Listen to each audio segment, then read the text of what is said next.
My dear friends, I'll give some tzedakah, do it together. The concept of Hakil, the concept of Achdus, Jewish unity. And why we're speaking about Jewish unity, obviously one must take a moment and reflect on the passing of one of the greatest of our generation. Yesterday was the funeral with hundreds of thousands of people attending the funeral in Bnei Brak of the famed Rosh Yeshiva and actually leader, was considered the leader of the Lithuanian community.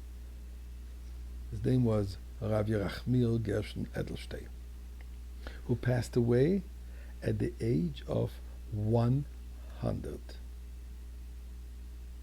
It's quite a ripe old age. Didn't know him personally, but enough of one hears, one reads, and one sees. And I find something quite interesting. Although when you look at him, at his face, you look at the pictures of his, you see like a very seemingly severe person, more expressing kind of the Midas HaGavura. But yet, when you find out about him, you see he was totally different.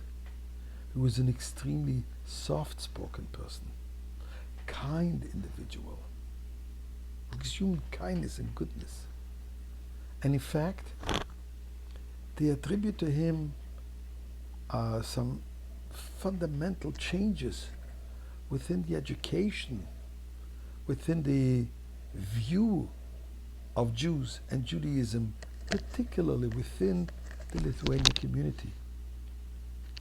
He was able to bridge the divide of the what is called today the ultra-Orthodox, a term that I don't like, but the very observant, let's call it this way, and those who are a little less observant, or even much less observant.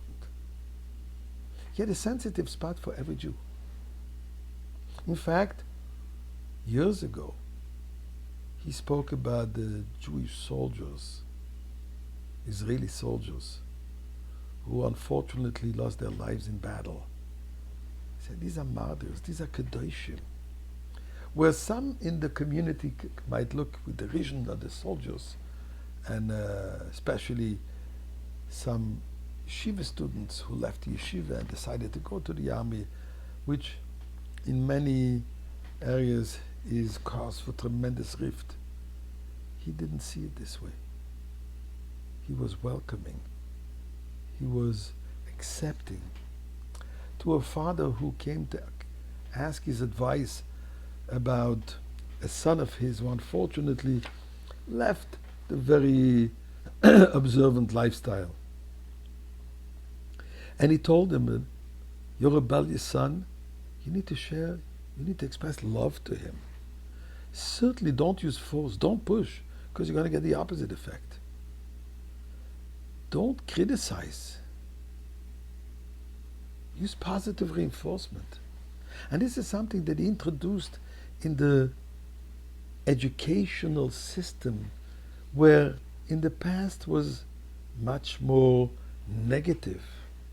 Teachers would write the students. He came up with the opposite opinion.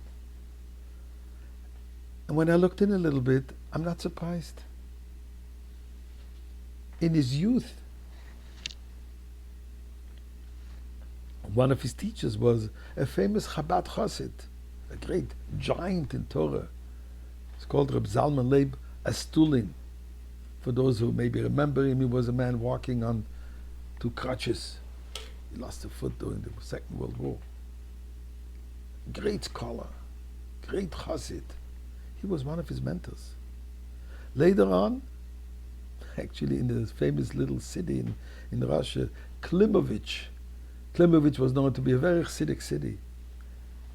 That's where he grew up, in the shadow of such great rabbis as Reb Mordechai Schneer, Reb Moshe Axelrod.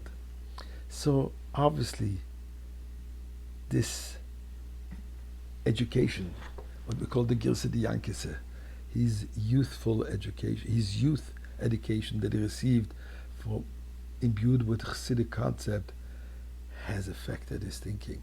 And in fact, till the last moment, he was very appreciative and very close with the family of Rabbi Stulin. The Rebbe in the letter writes, what is the meaning that we wish somebody should have arichus yamim, long days? A day is 24 hours, no shorter, no longer. But this refers to what it says by Avram Avinu, Vavram Zokin Baba Yom. Avram came with his days. In other words, every moment of the day was a lived day. Some days could be very short, empty. Arichas Yamim means full days. Rav Edelstein, to the last second, was filled with Torah, filled with care, filled with love for the other Jew. Maybe a Melitz Yosher, and maybe he come right back with Mashiach back into this world.